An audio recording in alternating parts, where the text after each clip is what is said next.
Hey everyone, just want to encourage you to find us on your listening platform and give us a rating. Anywhere you listen to that has a rating system, go on over and give us a rating and maybe leave us a review. Let us know your thoughts. These ratings really do help. Thank you so much for listening. On to this week's episode. All right, boys, I have a question for you too. Yes. I'm listening. You go on vacation, you meet a couple, you get along with them really, really well, and then you get invited to go to their house and spend a week with them. Would you go? You don't know. It would be such a hard no. I am programmed to the T about stranger danger. My mind works in that mode, and I already been affected by all the possibilities how this could go wrong. So I would be like, that's so cute. I love it. Maybe we'll do that one day. And that's it. So my question would be, how long have we known each other? Like we met on a vacation, right? But what are we just meet for dinner? Did we keep hanging out like for a few days? Say you took like a week-long cruise. Mm-hmm. You met them maybe on the second or the third day. And then after that, you kind of were inseparable. You had a lot of great times, mostly over drinks, maybe did a couple excursions together. You know, it got fun. Okay. Yeah, I don't know if I would stay a whole weekend, and I probably wouldn't want to like go to stay at their place, right? But I would probably say it's just like, oh, it's fine. We'll find a hotel nearby, and then we could just like go meet up during the week. Yeah, that is safer circumstances for sure. Yes, totally. And it's not, well, for me, it's not about the danger. It's more like, I don't know if we're at that level where I want to be staying in that much close proximity. That's true. Yeah. That is, so it's not, for me, it's not about stranger danger. For me, it's more like, it's just like, I don't know you that well. I can't be, you know, I don't know how comfortable I am ready to start using your bathroom and like, you know, having my mess around you. What about you? For me, I feel like it would be a pretty hard no unless these people lived in like the middle of Paris and I had like a free couch to sleep on in the middle of Paris. You know, like I'm very much location based, but I also feel like I shouldn't be, because if, you know, you don't really know a person, you got to know them before you stay somewhere. And that would be what my rational mind would say, but sure, my terrible penny pinching, like, oh, this is my opportunity to stay in the heart of Paris, might put me in a bad situation. I understand that. Like, you know, travel is expensive. And it's nice to know that out of the three of us, the least likely to be murdered is Eddie. Not surprising, honestly. Right. But I'm also least likely to enjoy free weekends with strangers. Yeah. So what are we speaking today? Well, we're going to be speaking a lot of evil today because we are comparing the 2022 Danish and Dutch kind of film. They are both, you know, share it. Speak No Evil. And the very, very soon after American remake, Speak No Evil. So we're going to get into it now. I'm Nicole. I'm Rolando. And I'm Eddie Z. And this is Remakes, Reboots, and Revivals, an original podcast about unoriginality.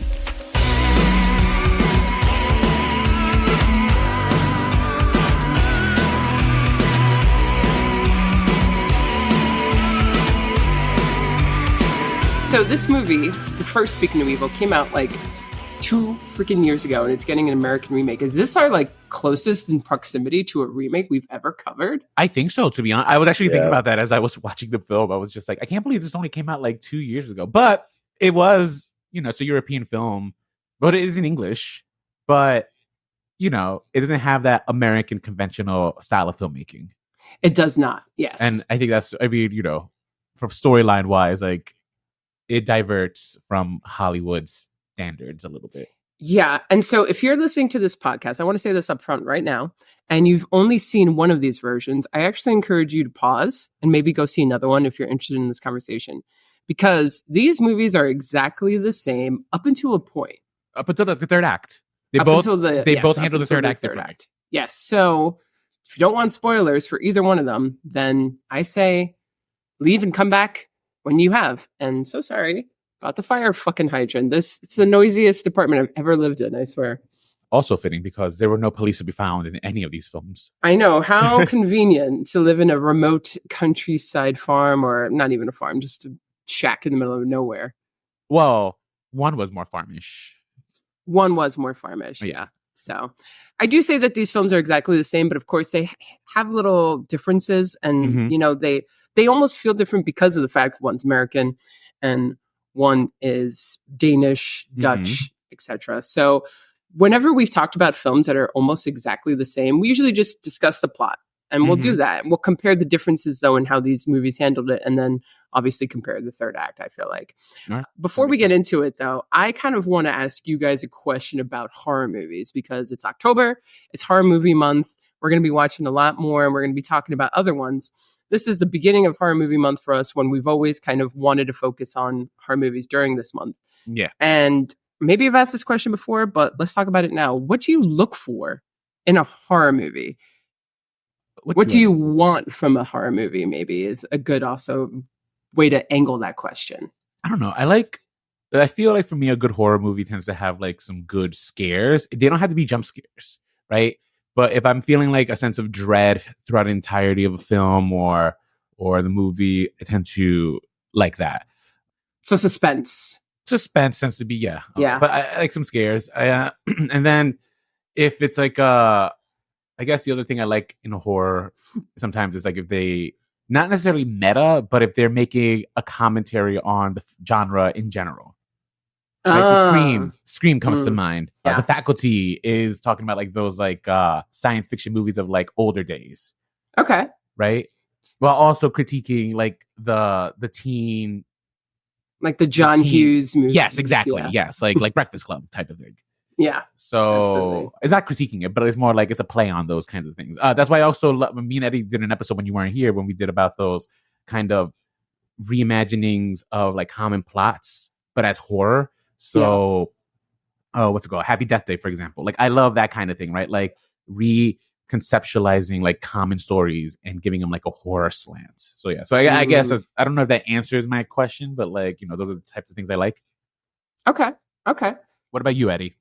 I like this level of mystery within the horror, where there is something that the survivors or the victims have to figure out.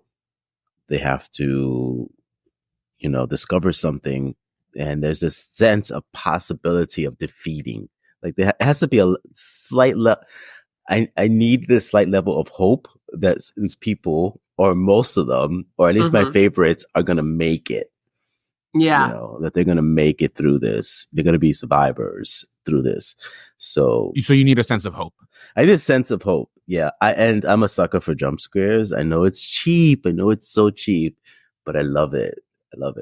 I think a good jump scare can be effective, but they have to be good. Absolutely. They cannot, there are such, obviously I hate cheap jump scares, but like a good jump scare they're so satisfying. Absolutely. Yeah. And nowadays movies almost like they are kind of meta about their jump scares, because they like prep you for it. And then they like, sometimes they'll fake you out and then it will come, or they'll just deliver it. Right. And at this point, people expect that, so it's very much a fan favorite. I'll say for me too, I do like when horror feels very close to fantasy. I like to think of horror as kind of, extension of the fantasy genre and vice versa. And so I like my movies to be super unrealistic. I like monster movies. I like paranormal movies, supernatural movies, or like, serial killers who just can't die. No matter what you do, they don't die. I do like excessive violence if it's done in a quote unquote fun way. Like it's all about like how they handled the prosthetics and how they handled like the, quote unquote, like the killing. Right. I don't necessarily enjoy watching people get killed, but like if you kind of turn it into the art of gore and of effects and all this stuff, then I'm here for it. So I do like to have an element of fun in horror. That's always been one of the things I don't necessarily, I'm not looking for necessarily gore in my horror films. Like it depends. Like I don't need it. I kind of do like that. Yeah, I'm here for that. For me, it's like more thriller if it's not about that. Thriller is like suspense, story, build up, all that. But like horror is kind of like, let's go balls to the walls on this. I don't know, because I think sometimes the violence can be too much to a point, and it's just like I don't know if I need this. I completely agree. But how is it handled? How is it handled? That's also, I guess, a fair point. I like the anticipation of the violence, like The Ring. That it's coming, or it follows. It follows. Yeah, that's a good. I feel it. Just like, it's coming. Or Jaws, even Jaws. Think about that very famous, like, Yes. So it's the anticipation of the build up. Which reminds me, It Follows is getting follow up. Oh, it is finally. It's getting it's called It's They still Follow. following. It's called They Follow, but it's getting a sequel. So, and I think it qualifies as a legacy sequel because it's been more than 10 years. I can't believe it's been that long. Wow. But yeah, it has been 10 years. It came out in 2014. That's crazy. It's one of my favorite. Like, I remember that. I feel like when It Follow came out, I feel like there was like a change almost in like how we were watching horror at that point, right? Because I think it had been such a long time since we were getting like a good horror movie where like you kind of wanted to go to the theater for it. And not only that, that's the same year or around the same time, maybe the Babadook came, and those movies changed like the trajectory of horror movies, where it's like now there's going to be a commentary. Now we're going to talk about trauma and things like, and you know, horror movies used to be just like fun and just go see a bunch of people get killed, but now it's like no. Now it's all about what are we trying to say, which is nice. Yeah. But now I'm getting a little tired of it. Yes, I think it could be sometimes done excessively. I think this movie kind of falls somewhere in the middle, to be quite honest. The American remake. I agree. Yeah, like and it's even not the original. The original maybe less so, only because I'm not from these countries, so I don't know necessarily like what their cultures are like. Do you know what I mean? Yeah, true. I'm going by like my American eyes watching these, despite the fact, again, it's in English, which I appreciate. Right, it made it that much of an easier viewing. Yes. Well, in the original, we will say they ask why are you doing this? And the answer too kind of gives over, you know, like it pretty much says, what are they trying to say with this movie? So, all right, we're dancing around it. Let's actually start getting into what is Speak No Evil about. Essentially, both films follow a family of a husband, a wife, and a daughter. The daughter's name is always going to be Agnes too. And Agnes has an attachment to her bunny rabbit stuffed, you know, animal. And, you know, she has some issues because of it, or maybe one movie makes it out to be a little bit more, but she's very attached to it. They go on a vacation and they befriend a couple who have a son who is mute. Right. And they have a great time. They really bond and they really enjoy it. And so after they go home, they're sent a postcard inviting them to this family's house with the son that they met on vacation. After discussing it, and I'm just going to sum it up really quick. We'll talk about the differences in a bit. They decide to go and spend about a week there. At first, it's great. Then they start noticing little things. They become increasingly uncomfortable with certain behaviors and especially the relationship with the son, certain decisions that they make. And then they decide that we need to get out of here when it becomes explicitly clear that this couple is just kind of no good. Right. And then both movies at that point take a turn when they decide to leave. And that is essentially what this movie is about. And it's a whole exercise too on like passive aggressive behavior, I suppose, and like politeness in society. There we go. That's it. I do agree. Like there's like this story is definitely much about like politeness. Yeah. How much politeness is too much politeness? Absolutely.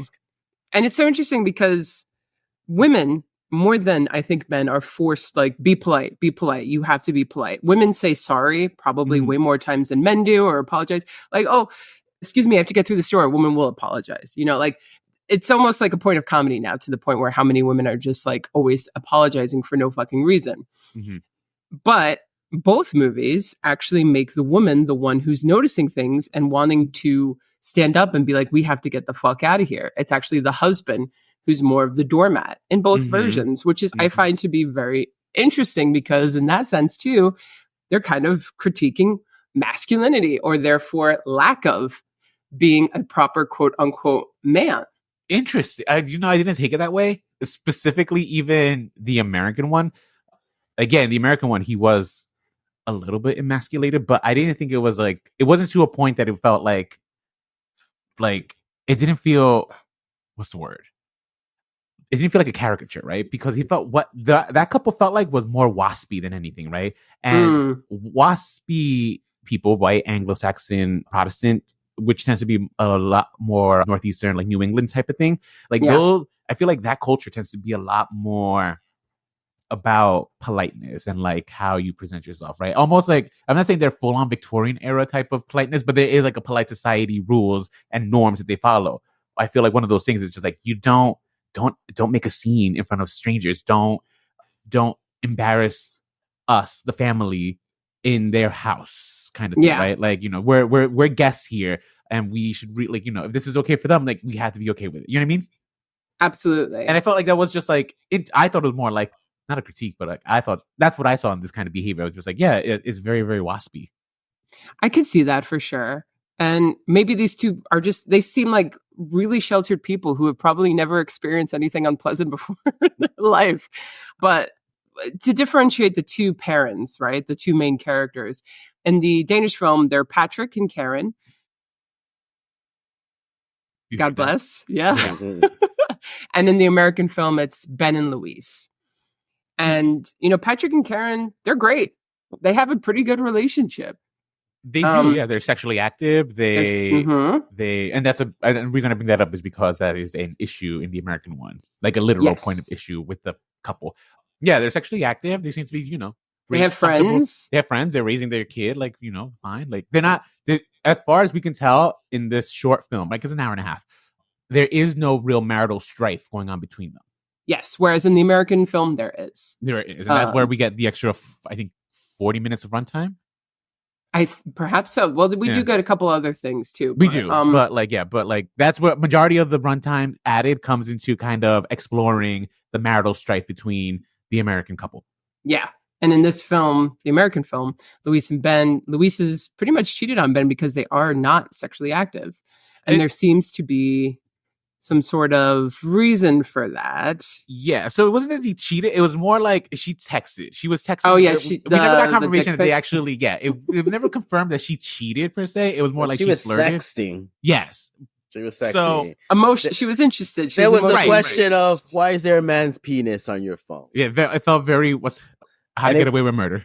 And it was... And it was someone from the school too, from their kids' school. So it was a father from the school. So, it was close to their kind of like in their sphere of community. Yeah, and I think once we get that added layer of knowing like their backstory, it again things start making sense in terms of like why she's willing to put up with like this couple for him, right? Because she is trying to like, it's just like, I'm so like, she's trying to make amends. And like, it seemed like he needs like a little vacation from like the normal. And so she's just trying to make him happy and be like, okay, fine, let's go. Even though she knows like, this is outside my comfort zone, but I'll step out of my comfort zone for you. And then we find out why, because like they've had marital problems at the moment and she's trying to make him happy. And this is, Well, there is a little bit in both movies, I think, but probably more the American one. There also is a little bit implied curiousness in the husband. Oh, yeah. More so, I think, in the American one. I would say more in the American one. The dog is just wanting to be in this podcast today. I think that's adorable. I know. Yeah, it's definitely much more implied in the, like, I really thought in the American one that this was going to be, like, if you rewrite this a little bit, it could be like a sexual awakening story. It could be, yeah. I mean, I think that's why they also inserted that into their relationship dynamic, where he's maybe just not that sexually interested in being with her anymore. And here comes this man who is sort of enticing him, who is kind of making him see like, hey, there's this whole other, thing within him that he wants to explore. And in a way, it makes Ben's behavior in the movie more justified because of the fact that he is actually like enticed by this man who, by the way, the couple's name in the American film is Patty and Ciara. And in the Danish film, it is Bjorn and Louis. Oh, I thought Bjorn is a couple. No, wait, sorry. Who's so many different names. I know. Hang on, let me pull it up. Speak No Evil 2020. Bjorn and Louise. I'm so sorry. I got that mixed up then. Patrick and Karen are the evil couple, essentially. Let's, spoilers. We know that they're the evil couple. And in this one, they're Patty and Ciara. So our heroes, essentially, are Bjorn and Louise. Bjorn and Louise in the original. In the original, yeah. Yeah.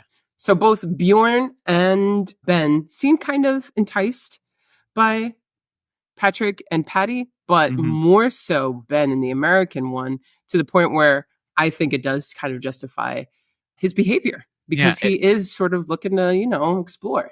It's so funny that you should mention that because I think I whispered that to Eddie like partway through the movie. I'm just like, is he like, he's feeling him, right? Like there is some sort of sexual tension here between these two. And who could blame him because James McAvoy's performance is so sexual.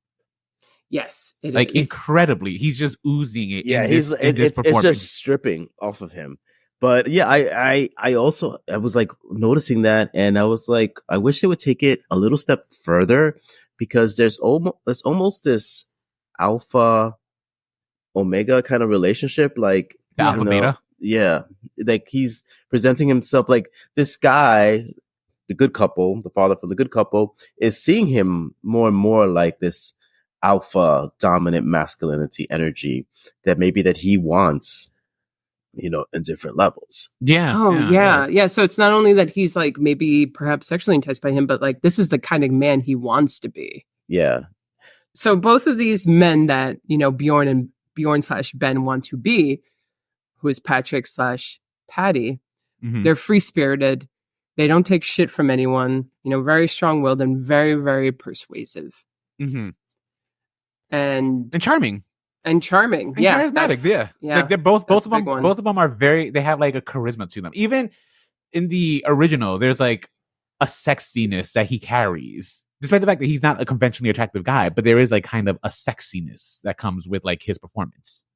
Yeah. So they definitely play more on the physicality of James McAvoy in the new one, who, is like, I didn't realize how ripped he was. Yeah, well, he got super ripped for Split. And I think then he just like kept up the physique, but like he's at that stage right now where it's just like he has that physique, but with like that layer of like softness, and he looks so good. Yeah. It's so good on him. Yeah. Whereas the other guy, he's not as conventionally attractive, but there is something about his energy. Yeah, that makes him appealing. Yeah.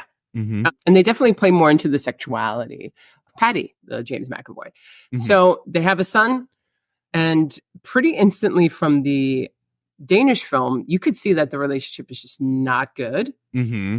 We don't find out, though, in the original film right away what's wrong with the child, because the child is essentially mute. Mm-hmm. In the Danish film, the little boy kind of immediately at night will go up to Bjorn and show him that he has no tongue. In the Danish film? In the Danish film, yeah. I don't know, maybe I missed that scene. Yeah, he's outside. He like did something outside. He was probably looking at the back garage. But oh wait, no, yes, I do remember that. Yeah. And he shows him, and then like Patrick calls him inside. Mm-hmm. I think in the new film, he shows that to Agnes, and Agnes plays a little bit more of a role in the little uncovering things. Yeah. In the new one. But unfortunately for the new one too, is that they put that in the fucking trailer. They did. Which, by the way, the way they marketed this and the way that they market some horror movies, like they need to change, because they are spoiling way too much. I know. I don't understand. It's just like you get like the whole summary of the movie. Mm-hmm. Yep. And yeah, sometimes I feel like I'm like, I'm not looking because I want to see this movie, and I know I'm going to get like 1/3 of the movie just by watching this review.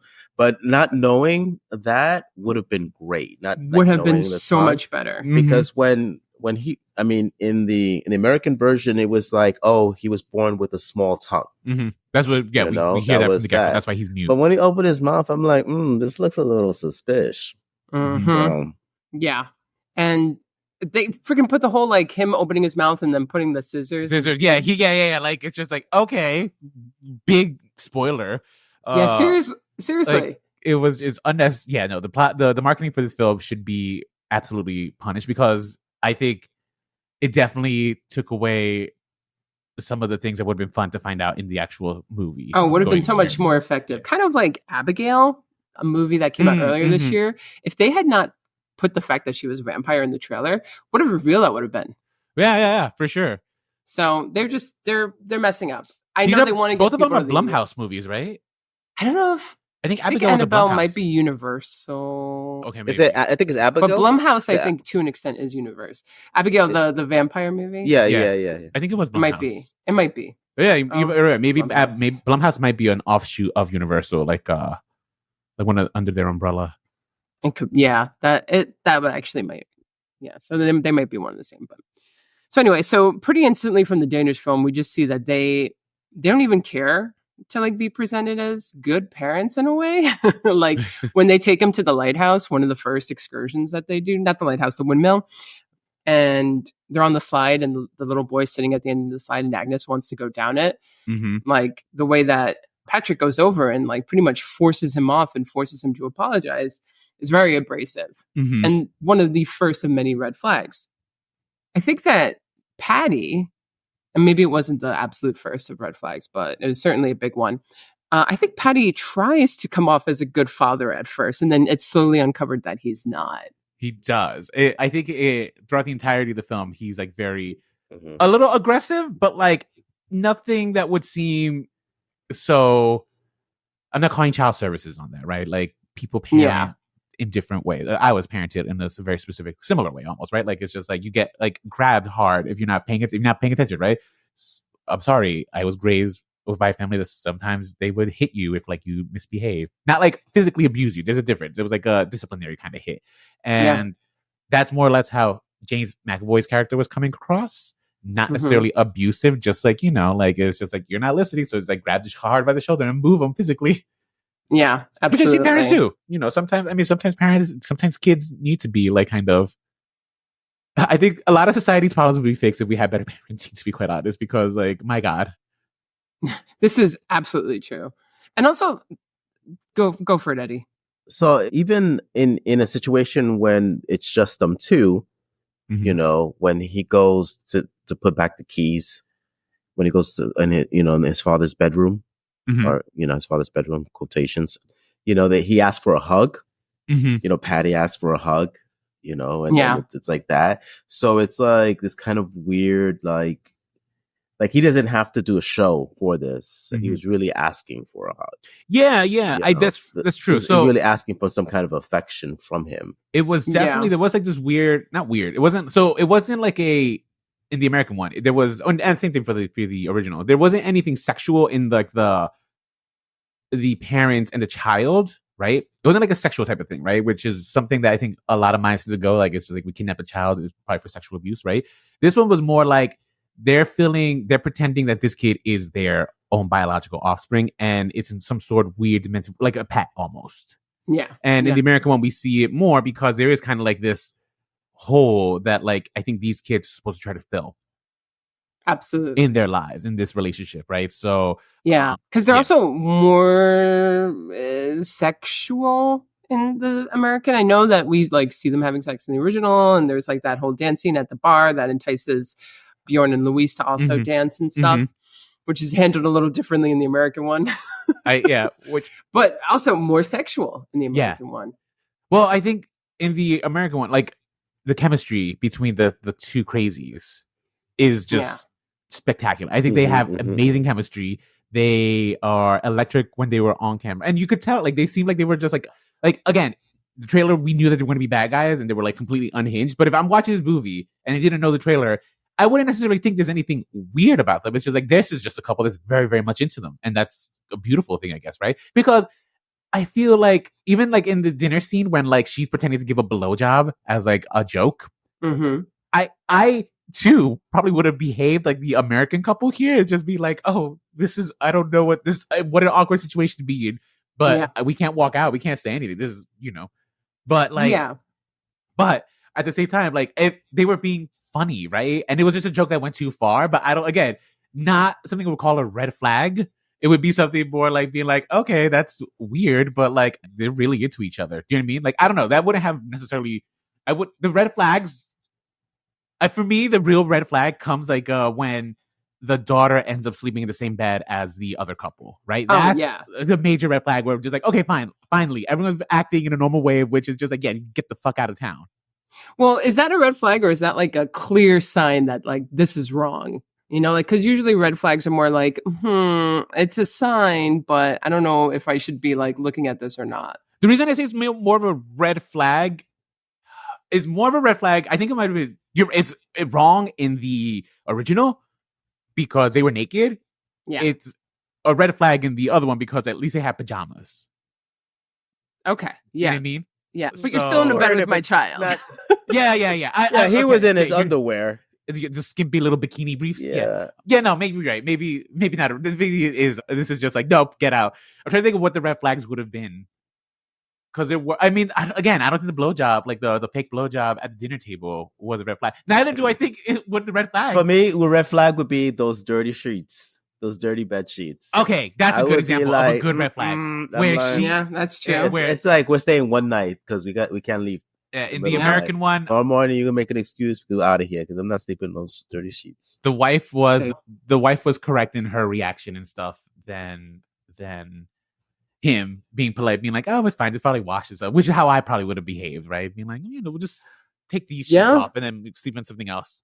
Well, actually, I think the first red flag is when he challenges Luis's vegetarianism and insists that she eats meat. So clearly does not have respect for her standards, right? And is like forcing her to do something that like she morally doesn't want to do. So correct me if all right. If I remember the scene, and in both films, it's kind of like in both films, she ends up having to eat some form of meat, right? She's a vegetarian in both films, and she ends up eating meat. In the American one, they pretended like they forgot, right? Yeah, but he like insisted and like wouldn't drop it until she did in both. But she didn't say anything. She was just like, "No, I don't want to," and then like, "Okay, fine." She didn't say it. She didn't at that point say I'm a vegetarian, right? Which I think that's where the politeness comes in. This is where the politeness does come in. It's just like she could have said, "Oh, but I'm a vegetarian." No, I think in the American she does though. No, she doesn't. She had said it before when they had met in Italy, when they were in Italy. But like, I don't know if I would remember that. You know what I mean? Okay. I think it's incredibly plausible that like another couple would forget you're vegetarian and stuff. I mean, yeah, I feel like every time anybody tells me, I think they're just kidding around anyway. So. Vegetarian isn't real. I'm just kidding. But by the time they go to the restaurant, it's been established, right? Yes. In both times. Because she brought it up. So I don't know, like that's when it starts to be. So the whole movie is just like them pretty much testing how many buttons they can push or how many boundaries they can break until they get their answer as to whether or not they can do, at the end of the day, what they intend to do to this couple. Mm-hmm. And in both cases, the couple allows them to every single time, particularly the husband, because he doesn't really have his family's back at the end of the day. A pivotal scene in both is the musical number. Between Agnes and the boy, who in the new one, by the way, his name is Ant. Yeah, so, like an Anthony. Yeah, like an Anthony. So Abel and Ant. They're performing a musical number, and Patrick/Patty is very disappointed in the little boy's behavior and performance and lack of rhythm, and like bullies him into getting better and like gets more and more aggressive with him to the point where our heroes, Bjorn Luis, Ben Luis, are like, dude, you need to fucking relax and chill. And then they get into this whole argument where they're like, hey, this is how we raise our child versus this is wrong and blah, blah, blah. And a mug gets thrown in both. Mm-hmm. And that is finally when Bjorn/Ben actually like says enough, because earlier Agnes is like, this is weird and I'm very uncomfortable. And she sees how shitty it is. And she tells her mom she doesn't want to do it anymore. And the mom's like, then don't. But fucking Bjorn/Ben makes her continue both movies. Because it's about politeness. Meaning like, let's not make this more awkward than it really is. That's really what it is. Yeah. It's just like, let's not make this more awkward than it already is. Yeah, which is like what's most important, I suppose, to him. And only until it gets like insanely obvious that this is fucked up does he then stop the music. In both films, yeah. In both films. Like that's the thing. I did like in the American one though that they did have a conversation about like how to raise kids, right? Because I think that's a valid point. I'm not saying that like how James McAvoy's character was raising the child is right, especially now that we know it's not his child. But the point was made, like, because before in the American version, in that scene, the little girl is like not eating her greens, like Agnes isn't eating her greens, and the other mom is just like, eat your greens, and then she keeps pressuring her to eat the greens, and then Mackenzie Grace, is that the actress? Mackenzie Davis. Mackenzie Davis is just like, can you please stop telling my child how to like what to do? Like I'm the parent. They kind of get into this argument about like who can tell who how to raise a kid. But then again, that's another scene where like again, like we're kind of seeing more like how much we could push him around, because James McAvoy gets his woman to apologize, but then he also has Mackenzie Davis apologize also, right? Despite the fact that I don't think it was such a big fuck you scene. Yeah, seriously. And, again, emasculating in front of her own husband. It was I truly, again, like I actually will say this, like the the American one had stronger performances than the original film. Interesting. Okay. I actually think that much. What's it called? And it might be they just had a little bit more meat and potatoes to kind of chew on. Yeah, could be. I mean, yeah, it's all about that. Like, I know in the original film, he pretty much, makes it so that when they go out to dinner, Bjorn pays. Mm-hmm. I think they do that.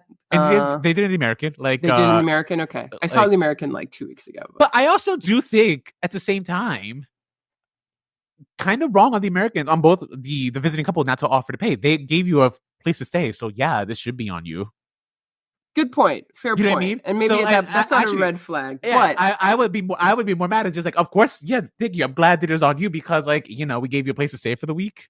True. But it was more like the way it was handled was a little bit more manipulative. But, yes, agreed. But, sometimes you got to be manipulative because if the other couple isn't getting the signal here, it's being like... So the dance is like the big pivotal moment in both movies when they're like, okay, this is fucking wrong. But in the American one, Agnes and Ant, they form more of an actual friendship. They play more and all this stuff. And Ant, poor Abel in the original movie is just this sad presence the whole time. But you're kind of questioning, unless you've seen the trailer, like what's going on with Ant. And Ant brings Agnes to the basement. Mm-hmm. And he's the one who gives the big reveal to Agnes that this is a serial killing couple who does it for the money, for the watches, mm-hmm. for pretty much the kids as to be the props, as the, almost like for sexual glorification for their weird kinky relationship, right? Mm-hmm. But we don't find that out in the original film until after that performance. They're like, we need to get the fuck out of here. They kind of even like are about to head out. And that's when he stumbles across the garage, Bjorn. And he makes this discovery on his own. Yeah, so he sees he too finds like the evidence that like they've been doing this for a while. Yeah. And then he also finds the Ant's dead body, not Ant, the kid's dead body. Abel's drowned body. Yeah, dead body. Abel was dead. And that's like, okay. Yeah, no longer red flag. It's just like, okay, yeah, no, we need to get out. No, this is, his mistake. So I guess here's where we should probably just talk about the film separately, just to make it less confusing for the audience here. But all right, let's talk about the original film here, right? Because they handled the ending differently. This is the original ending. In the original ending of the film, Bjorn gets his wife and kid in the car and they start driving off. He doesn't tell them anything, right? I don't know if that's a mistake or not. What do you think? Like not telling. I understand why you wouldn't tell the daughter, but what do you not tell your spouse? It ended up at the kid is dead. Like we need to get out. Yeah. I probably would have to convey like, or like at least whispered it to her and be like, like this shit is wrong. Like we need to get the fuck out. Because in the end, it ends up fucking them over. It does, right? Because so they drive off and we think they're going to get away, but their car breaks down. And then soon after, what's it called? Patrick comes. Yeah. Well, actually, also she leaves the bunny behind. That was the first time they tried to get away. Oh, that was the first time. Yeah. The first time they tried. So in both movies, both times they try to get away after the mom finds her daughter in bed with the other couple. Mm-hmm. In both movies, they leave, but they had to return because the kids left their bunny behind. In the American version, the bunny was in fact left behind, if I remember correctly, right? And in the original one, the bunny was in the car always, and so like that's right, like, So they were just in a shitty situation. Fate was mocking them. Yeah. Anyway, but no. So they end up getting away. They're driving off, and the car breaks down. After the car breaks down, it's when they get rescued by the couple and stuff. Mm-hmm. And then it turns out it's not so much of a rescue, but this is where we're going to, commit murder. The babysitter that they had hired to watch the kids while they were at the dinner comes, chokes out the mom, and the couple beats the shit out of the husband and then like proceed to cut. We see the tongue getting cut off of Agnes. I thought it was a little brutal. I was a little, the violence, that shocking me. That's the only sense of violence in this whole film outside the ending. And it was just like, oh, this is too much. Ending, this is a little too much for me. And especially because I see these movies in reverse, right? As I do. Same, actually. Oh, okay. Interesting. So I was surprised at how the movie went like in this kind of ending. So The kid gets abducted, and then the parents get driven off to like a quarry somewhere and are stripped naked and stoned to death. And that is how the film ends. And I was just like, oh, this is. Oh, actually, the way the movie ends, you watch like the a montage. stones get thrown at them. Yes, and then there's a montage of like, I don't know if it's like the future or like the past. It's a montage of like children playing. And, so I don't know if this is supposed to be like the kids that they had done this to already, or is this like more kids that we know are going to happen? It's going to happen to. Yeah, it is implied. Or all the previous kids. That's what I was wondering. Exactly. Yeah, that's what I wasn't sure, but it doesn't matter because the point is, it's a dismal ending. It is absolutely dreary. Yeah. They get stoned to death. It was pretty brutal. It was a pretty brutal, like, and here's the sick part. I think, from my understanding, serial killers enjoy the kill. They like to be in close proximity, usually, to the murder. Here, they're like, by stoning someone, there's almost like a sense of like, stoning seems so biblical. Like it's such a biblical, like, because even what he says, it's just like, why are you doing this to us? And he says, because you let me. Yeah, there is like a sense of like judgment that like this other couple has in this other, like the happy couple, which is interesting because it makes you wonder. It's just like, what was their motive for this? Like, are they doing this because they are just psycho killers, or are they doing this?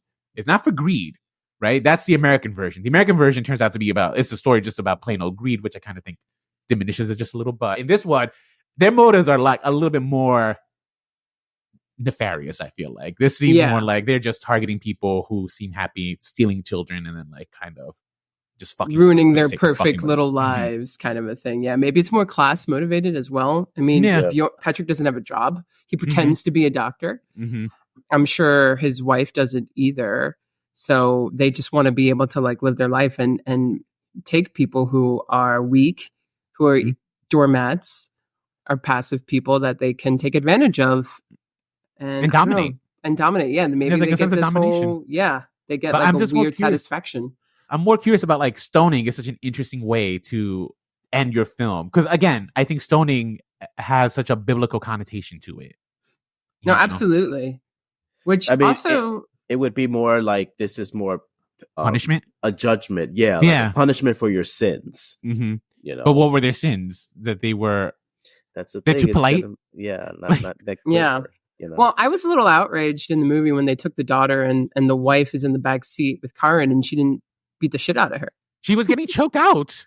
But then they drove away and she's just there going, like taking. Oh, yeah. No, I agree with you. It's just like, let me out. Let me be like, woman, you're not going to fight for your life here. Like, this is like they do the focus pull to Karen, like trying to tune her out. It's like, beat the shit out of that woman. Yeah, like you definitely could have. Like, it's worth getting smacked around by the husband. And same thing, he could have also done something. He could have like jumped on the guy and like kind of also beat him, crashed the car. You know what I mean? Yeah. They all died. At least try. But I know you're and like you're fucked at this point, so at least like give it your best. They kind of they had a very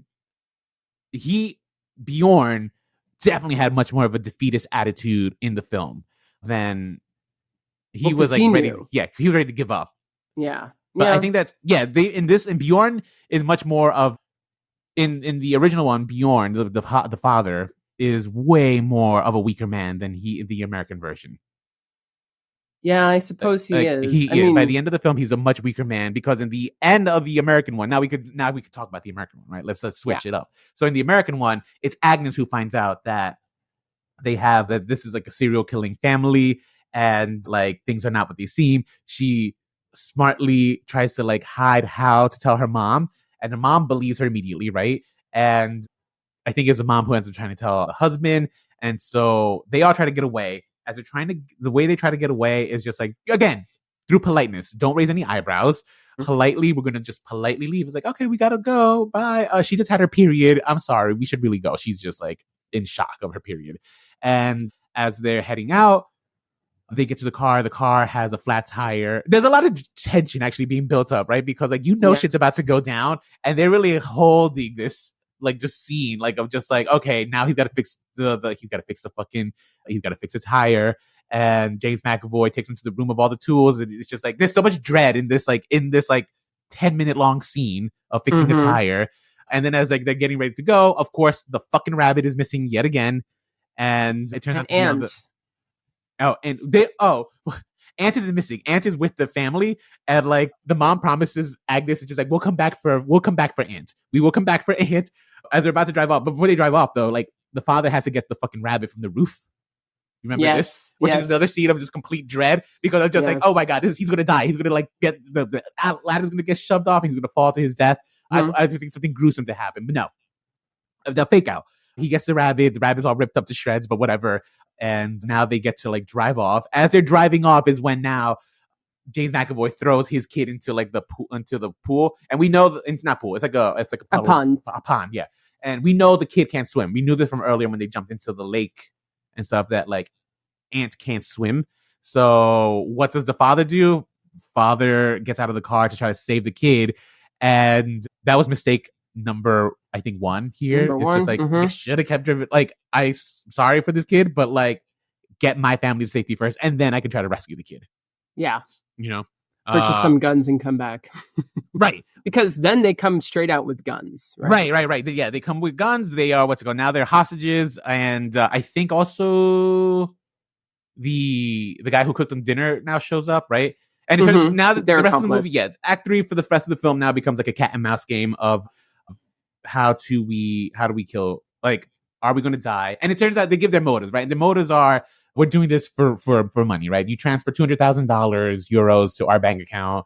We're going to we're going to kill you, and they're going to do it, and they're not going to do an instantaneous death, right? It's going to be like a slow death. They're going to wait like a while before like they kill him, but you know, the and they were torture. They were going to inject them. Yes, they keep them the daughter. They were going to inject the daughter because they're going to like cut her tongue off. Oh yeah, they were going to so much nicer. A much nicer way of going about it than in the original film. But they made the remark that they learned from last time because the boy was too squiggly. So to think they probably did that raw with him, right? You know, Luckily, Mackenzie Davis thought ahead, and she had like a razor that she had with her, and she actually like stabs. She like cuts up James McAvoy's face, and now it becomes a cat and mouse game where they're running in the house, and it's like, will the killers catch up to them and kill them and stuff? And it turns into like a horror movie chase. And so the accomplice first dies. So the guy who cooked dinner for them, now he comes, and it turns out to be he's a bad guy too. He's like part of the deal. It's just like, I'm so pissed off about that. There were a lot of people involved. I'm surprised because the babysitter wasn't involved, but it turned out to be the restaurant owner. Yeah, there's the chef, right? But and then this is also an interesting thing about like what we understand about the mentality of like what their motives are, because usually serial killers, there's just too many like loose ends here. There's too many people involved in this killing, right? So it's like usually it's not, from I guess my limited understanding of serial killers through movies and stuff like that. Usually it doesn't really work this way. Usually the restaurant owner actually said it. She's like, God damn it, I never wanted to be this involved. Like he was more like his whole situation was more always turning a blind eye. Like he knew what they were doing, but he was just like, but he was never involved this directly until this. But he said no, right? So yes, he was aware. And then it's like, what's the motive? Greed. Their motive was pure greed in this film. But then why keep? They wanted to live. They didn't want to work. They wanted to like. Well, that's true. That's true. Yeah. Why keep souvenirs? That was a trophy room. There was a trophy room. Correct. Well, that's also supposedly very serial killerish, at least by movies. We've been told that. But also, I think there was a class thing going on because, like, towards the end, when they kind of were like, "Okay, everything's been revealed. We want to kill you." There did seem to be like a lot of resentment against this couple for what they signified. And maybe it even was the fact that they're like expatriates, but because they're Americans living in London, you know, and the couple is is British. There is also a level of privilege that this couple did have. Yes. Right? Like that they thought they were better than them or something. Yeah. It never and again, I will say kudos. I will say in this film, it wasn't handled in a way that made them seem cartoonish. I actually think the way it just always seemed like, I could very plausibly imagine people behaving and acting this way and stuff, right? Like it just never seemed like silly. Of course, the third act is the silliest part of the film. It becomes, like I said, it becomes like a cat and mouse game. Silly? I thought it was the most exciting. It was exciting. No. But it was also, it becomes like the more far-fetched part of the film, right? It's like the most fantastical part of the film. Everything in the rest of the film has been kind of grounded in like a little sense of realism. Like now we're just going into like a straight up the horror gimmicky genre, and I'm not critiquing it. It was the most fun part of the film. Like, you know what I mean? Like the person we saw it with said it was like Home Alone almost, but with gore. Yeah, it sort of was. Yeah, because they pretty much they're trying their best to like at least protect themselves and get away and save both children, and they're able to. They're able to kill Mike. Then Sierra falls to her death, and then just because Agnes was smart enough to grab the syringe, they pretty much incapacitate Patty, and then they kill him, and then he has that big line, that's my boy, and then Ant gets his revenge. Yeah, to the point where Ant is the one who stones him. Yes, they kept they brought the stoning back in this film, but he stones him, and he gets his revenge for his family out. And then they take Ant and they leave, and Agnes gives her stuffed bunny to Ant. So now she has grown. And it's so interesting because at the end of the day, this is so American, right? American movies are so focused on story. European movies aren't so much. This is very much an American thing. For sure. What's their motivation? They provided that. Why would the couple agree to that? They had to like change their dynamic and make them that they're having marital problems. And then there had to be some sort of change. There had to be some sort of growth in all of the characters. So now the couple is together and they're stronger than ever. Ant got his revenge and his story is nicely closed. Yeah, he got and some closure. Agnes soon. Yeah. So all of this, and also a little bit more of a happier. I mean, everyone's trauma bonded at this point, but there is like a sense of hope, like Eddie said, and that, even in the worst of circumstances, you can save yourself from it, which is interesting, right? Two completely different things. Now, some people think the original was really fucking dark and brutal, and some people think that the American version is too saccharine and too fantasy-like. But it's interesting because people are there. You hear a lot of stories about people who are in the worst dire circumstances and who do escape and who can live to tell about it. So it's not that unrealistic, right? Right. But they were both handled in completely different ways that they say a lot about not only like our societies, especially like we could talk more about like American society and what we need from movies and our sort of like how we can't handle too many things, like Americans are pretty weak ourselves and we would never handle an ending like that. But it also has a lot to say about the audience, what the audience wants. And why I asked you guys, what do you want out of a horror movie? Because they both offer you, at the end of the day, two different types of horror movies. Right. Oh, that's a brilliant question that you asked. I was wondering like how does it relate to this? Now it's making sense. Okay. Yeah. So I needed a little bit of a glimmer of hope. There was a hopelessness at that end of the original that I was just, it kind of did leave a little bit of a bad taste in my mouth. And I much preferred at least the American remake. I would have preferred if like maybe someone from the family had died, like, right? Like if maybe the father, like I thought the way they were going to end it was actually going to be like, he had a broken leg because he too fell from the second story of the building. And he's like, go to the car and leave. I thought he was going to stay behind and either die with James McAvoy or like die in some form of combat against him, but not be with the family at the end. And I thought that'd be fine. I'd be okay, cool. Like sacrifices need to be made in order for us to survive, sure. But no, instead it was like it truly was a happy ending in the fact that like James McAvoy is killed and he's killed also by Ant, which I think was a little bit satisfying. So it was, yeah. And I ended up preferring that. And at the end of the day, like what did I want? I did want that cat and mouse game. I wanted more of that, to be quite honest. That's because the trailer led me to believe that most of this movie was going to be like that. It turned out to be only like the last half hour. Yeah, that's true. Yeah. And so that I was a little disappointed, but it wasn't. But it wasn't so much of a disappointment because I did enjoy the American remake. What about you, Eddie? Oh, yeah, there's a lot to say. Okay, so I kind of wonder too of us Americans, just like we have absorbed a lot of these types of movies. Yeah. And so is it already in our paradigm when dealing with crazy situations that there's always a possibility I'm going to get out of this? How can I get out of this?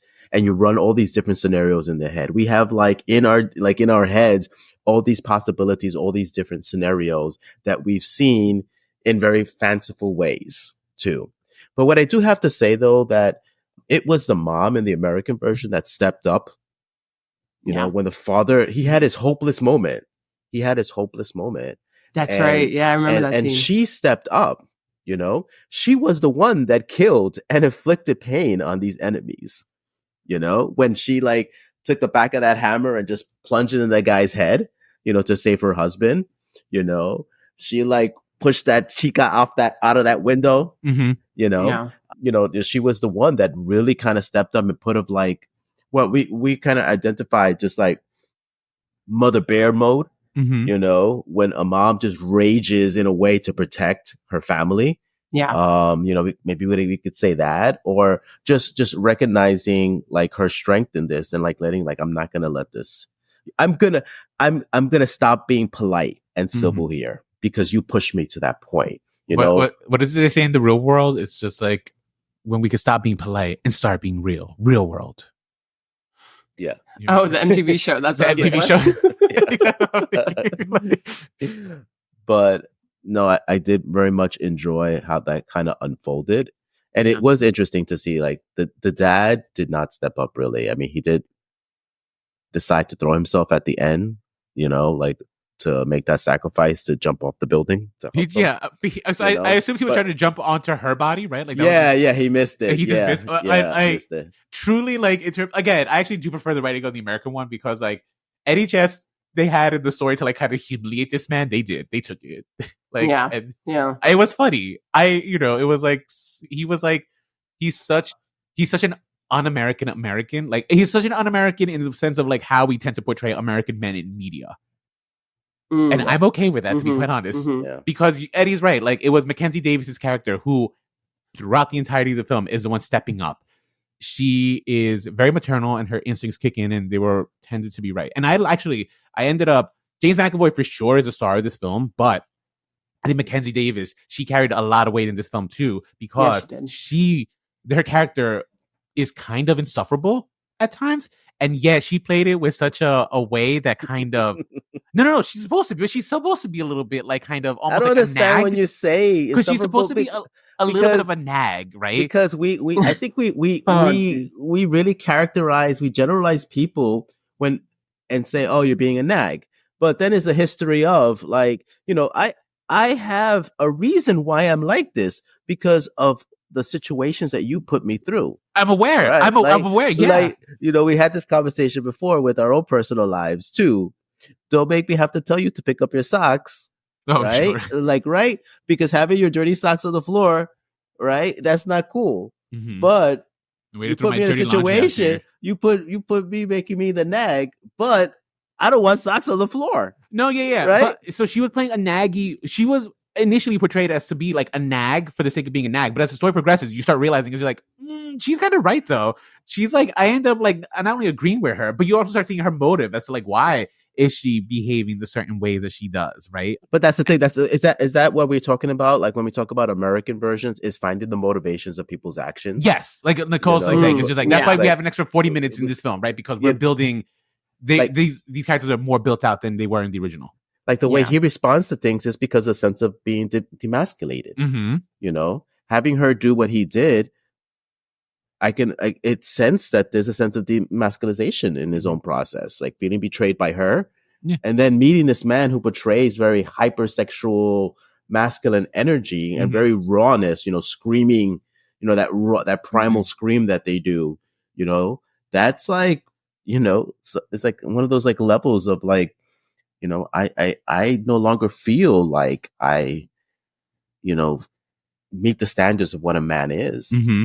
Yeah, because part of his storyline too is that he hasn't had a job. He got laid off, and now he's like kind of also not employed, which is a big like emasculating thing, right? When you can't provide for your own family. Yeah. You know what I mean? And the original, it's how he pretty much, that man let his entire family down, but he has this redemption arc again, which is very important to American films and the new one. So it's interesting for me because my experience watching both was very much like miserable. I didn't want to watch either of them. The fact that it was on the calendar, I was like, great, because I already knew it was going to be the type of horror movie that I don't like, which was, I knew there was going to be a level of torture porn and hyper realistic horror films aren't necessarily what I'm looking for from a horror film, because why do I want to sit there and watch people get killed and tortured and see things, like I know these things happen and I know it's real, but why do I have to watch it? Why would anyone willingly want to make this into a film? Right. So that's my own one personal feeling about these types of movies. Yeah. So very uncomfortable. watching both of them just because this is just not the type of horror movie that I enjoy. I watched the American and then I watched the new one. And obviously, nothing really prepares you until you see the tongue getting cut and them getting Right. literally the stones thrown at them and the way that looks. And it leaves me asking a couple of questions. Obviously, the whole, like Europe versus America and like what do we want from audiences, but it leaves me looking at the characters. And it's like, well, what's more realistic for who these people are? What would actually happen to them? And unfortunately, it looks like in terms of story and characters, the original seems to be the more quote unquote plausible because they probably would let this happen to them. And that's like the whole point is why are you doing this? Because you let me. Mm-hmm. And it makes this whole thematic thing valid at the end of the day. And the American one, though, they almost unrealistically find the courage within themselves to now finally defeat this couple to the point where it no longer seems like you're watching the same movie and the same people. Yeah, but I agree. But the third act does feel the most fantastical. It does, yeah. It's like, okay, now the movie's completely shifted and I'm supposed to believe that these people have this within them. Also, is it part of the American film that they wanted to, like, they know that you've seen the original? I don't know how famous Speak No Evil is or to what extent it is, but like, were they trying to like thwart, like, oh, you think this is how the movie's going to end, but actually there's salvation at the end and they're able to escape it? And is that also like them trying to speak to American audiences like, hey, no matter how shitty it gets in this country, because this country is a pretty shitty place to be currently, have some hope, and like if it's up to you in order to defeat the bad guys, how much of this is a commentary that is specific for an American audience, or how much of it is also like we just don't want to go there? Yeah, interesting. I find that to be the most interesting, because also like if this was an American couple or something, or they were more exemplary of just like America, then maybe I did feel like there was an American commentary, but they're British. They are, yeah. So or maybe that's not some part of some part of UK. Yeah. Right? Because they were were they English or were they They were British. I don't know. No, I don't know if they were English, but they certainly were British. So. Okay. Somewhere in Great Britain. Okay. Got it. So Wales, Scotland, or England. So Okay. So that's the thing. Like, I kind of wish they were trying to like speak to an American audiences about like what it is to be an American now, but I just think they kind of cowered it out. Now, at the end, I don't want to watch the original film. I don't like watching movies like that. That was entirely uncomfortable, anxiety-inducing, and just brutal. But it was effective. And part of me is like, I applaud that kind of filmmaking because that was terrible. But I also never want to watch anything like that ever again in my life. So, and then it's also like, should I applaud movies like that because it's well done and it got what the response out of me, what they wanted? Or should I like be like, why are you doing this? To what extent? Just so you can make me uncomfortable? So it becomes my own little thing there. But yeah. Because I think in the original one, I don't know. I mean, seeing them in reverse kind of like might have been I wonder if it's like the disservice here, right? Because yeah, I don't know. This is an interesting one, right? Where I think the original one is fine. It's not my favorite. I prefer the American version for sure. And it was partly the performances, the story. I had a stronger story, I think, but B, I think because that third act, because in the first two acts of both films are much more. They're not torture in the sense of like what you're like. It's not like torture porn. It's actually psychological torture. It is psychologically torturing this couple specifically. Actually, I feel like the woman is the one who gets the most of the torture in both films. That's psychologically. True, yeah. She gets psychologically tortured the most. And then, but the third act kind of gave me what I kind of want in a horror film, which is just like kind of like some scares and then like some, oh my God, will they survive? What's happening? That kind. I like that. So whereas the third act of the other film is more like just watching people slowly, face their demise. Yeah. Yeah. Which is less what I want in a movie. Absolutely. And I will give it to the American film for the fact that this is actually how you should probably handle a remake. Don't do it like a shot for shot, story for story. Make some changes. Add your own little like flair to it, no matter how, I guess, saccharine or whatever it may end up being. I think saccharine is the wrong word. They weren't all tortured, They were tortured? Like psychologically? Yeah, they were all psychologically tortured. They were all literally like almost killed. Yeah, I mean, I don't wish that on anybody, but it's, it ended up being very fascinating to compare the two and the directions that they took it. It ended up, I think, providing a really engaging conversation and, seeing like, why did they do this? What are they trying to say and what are they trying to get out of it? So if you're still listening, and if you haven't seen both, first of all, well, spoilers, sorry about that, but we warned you. But if you are still listening and you have some thoughts, which one you prefer, you should reach out and let us know. The ways you could reach out: remakes, reboots, revivals at gmail.com. You can hit us up on Instagram, remakes, reboots, revivals at remakes, reboots, revivals. On Twitter at remakes podcast, or X, I should say now. We do have a TikTok, and we are on Facebook and YouTube. If you search for remakes, reboots, and revivals, you will see new episodes, especially appear on our YouTube. If you're listening on a podcasting platform, please go on over now and give us a rating. And on Apple Podcast, please leave us a review. And also, we have a website. Visit our website. That's where you can find all old episodes. Remakes, reboots, revivals.com. Well, sirs, that was our first. Actually, Beetlejuice was technically an honorary segue into her movie season. Spooky season. Spooky season for sure. Right, it wasn't a horror movie by any means. No. We got 2 more to deliver to you to this episode, to this month, and I think there will be good ones. We have some discussions amongst us as to which one they will be. We have a lot of potentials, but you will be joining us hopefully next week for some more spooky seasons, guys. So until next time, stay an original.